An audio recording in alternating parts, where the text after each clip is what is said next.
When I discovered the difference between dialysis and transplant, above and beyond just the inconvenience of dialysis, but the quality of life benefits of transplant and preemptive transplant and getting a transplant from a living donor, it made all the difference in the world for me in terms of what path I wanted to take.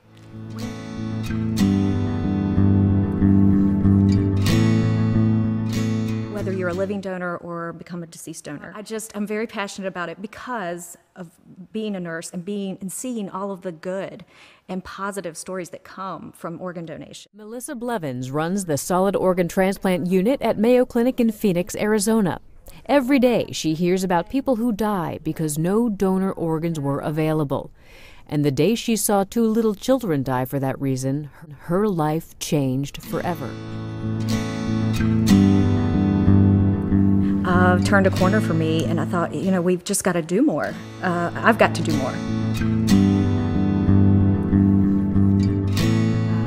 You know, I just feel so grateful that I was able, through this gift, to bypass the need to be on dialysis. Most people are on dialysis first, and then, because they're waiting, there's an average of 5 years on the waiting list to get a kidney from a deceased donor.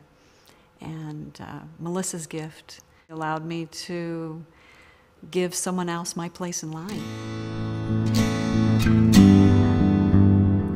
Most people can't survive 5 years waiting for a deceased donor.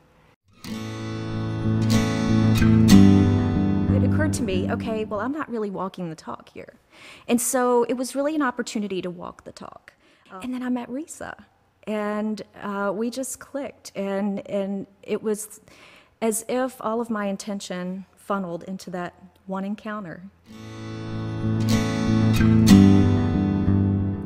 We felt a kindred spirit when we first met.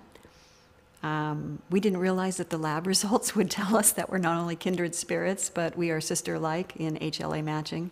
So that was pretty amazing.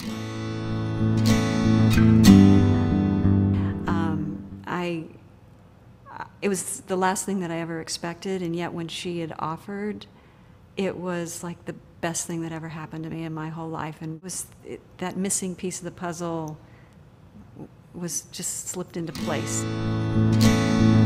It was surprising to me, the highlight of my life so far. I knew it would be great, but I didn't know how great for that. But I think that's part of the emotional magnitude of the event. I don't know if I can even put it into words. I'm just overwhelmed by her spirit, her selflessness, her desire to not only be passionate about the value of living donation, but to be, as we said, walking the talk.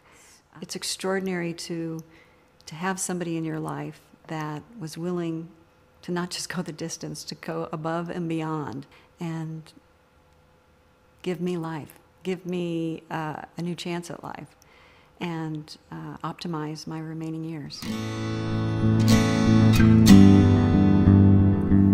I was never comfortable. People, oh, you're a hero. I was never comfortable with that. I'm not a hero. I'm just one person doing what I can, where I can. That's how I see it. I feel better than I did before the nephrectomy. I know it's crazy.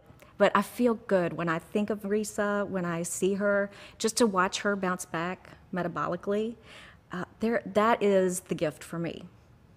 I get tired sometimes, but I never tire of seeing Risa or patients like Risa bouncing back.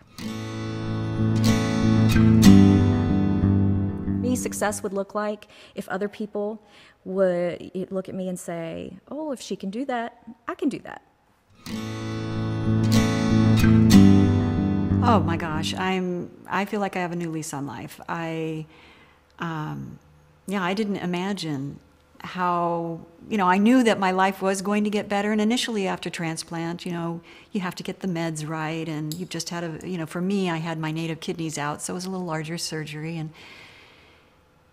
And so there was that period of time of just getting through the process of recovery. And I think really above all else from a physical realm, my feeling of gratitude, this deep sense of gratitude that I think I've always been a person that appreciated what came my way, but the gratitude, the sense of gratitude that I feel right now, and my world just feels more vibrant. I seem to be observing more things and attracting more things into my life and passing that on, because I think one doesn't realize how special the act of helping others is until they actually get into that role and experience something so phenomenal. The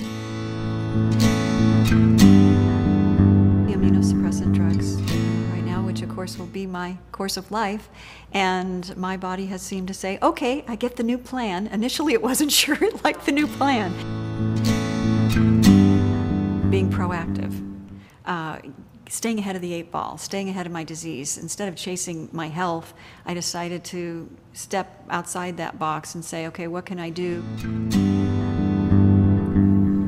The thing I think the thing that clicked for me in my heart and also logically is when I decided that I wasn't going to just advocate on behalf of myself, that I was going to advocate on behalf of all those in need. And when you have 86,000 people waiting in the United States, I thought I could be a voice for them. And once I stepped out of I'm a patient, I'm sick, I need, into a role of I stand beside 86,000 people in need.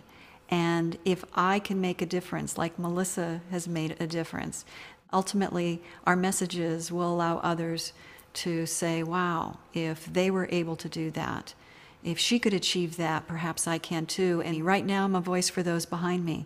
But the joy of knowing that I was able to take my name off that list and let somebody else take my place to get a little further up the list was, the gift within the gift within the gift.